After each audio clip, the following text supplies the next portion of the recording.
Барлықтарыңызға қайырлы күн. Мен сіздерге қазір 3% налогты қалай тез төлеу керектігін көрсеткім келеді. Бүгін 20 ақпан, ал 3% налогты төлеу уақыты 25 ақпан болып есептелінеді.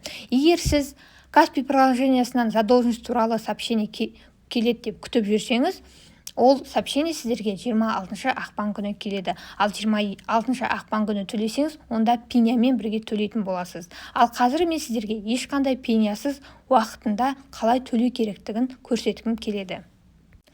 Ол үшін сіздер Ес-салық азамат деген приложениені өздеріңізге скачать етіп аласыздар. Мен уже скачать етіп алдым. Соны ашасыздар. Мына жерде авторизацияға мен екіншісін таңдадым, SMS пароль арқылы. Өте жеңіл екен, себебі қазір иінді жазам, маған сообщение келеді, сосын кодты жазам. Бірден кіріп кетем.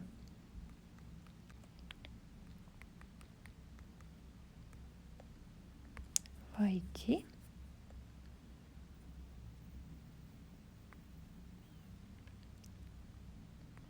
Мінекей осылай кірдік.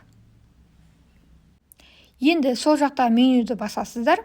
Мына жерде налоговый кошелек деп тұр. Соны басасыздар. Енді мына жерде ең бірінші тұрған расчеты с бюджетом дегенді басасыздар. Енді екінші тұрған предстоящие платежи дегенді басасыздар. Енді қараңыздар. Менде мысалы бюджетке төлеу керек, яғни ИПН бойынша міне осы сумманы төлейм 8 миллиондай, және социальный налог бойынша міне осы сумманы төлейм. Мына жерде оплатить дегенді басасыздар. Енді мына жерде сумма шығады, окей дегенді басасыздар. Оплатить дегенді басасыздар. Енді мына жерде өзіңізде қандай төлем картасы бар, яғни платежная карта бар, сол картаны мына жерге добавить етесіздер де төлейсіздер. Төлеген үшін бұл жерде комиссия алмауы тиіс негізінде. Төлеу кезінде мұқият болыңыздар, сіздерде интернет покупкаға разрешение ашық болу қажет картаңызда.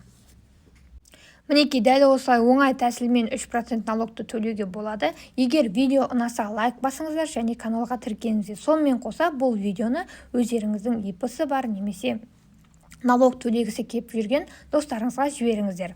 Рахмет.